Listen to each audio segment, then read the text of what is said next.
Kama utakumbuka the other time nilijaribu kukuonyesha jinsi ambavyo tulikuwa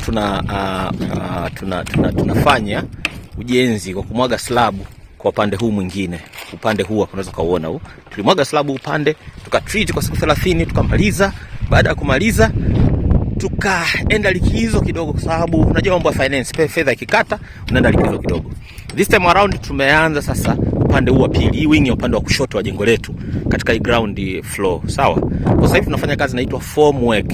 Yaani formwork ni kazi ya kupigia hizi kupiga hii mirunda, lakini pia na hizi marine board, kwa ajili tu kwamba baada ya kwa tumaliza hiyo kazi tunaweka nondo yake. Baada ya nondo then tutamwaga kile kitu kinaitwa slab, yani ile zege huko juu.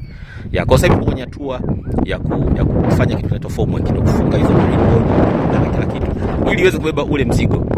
Kwa cha kuzingatia hapa ni kuhakikisha kwamba una kazi unayoifanya hii lazima iwe strong. Tumia misumari ambayo mikubwa vizuri vya kutosha, marine ambazo nzima sana, lakini pia utumie mirunda ambayo kwa kweli ina nguvu sana. Kwa ajili gani?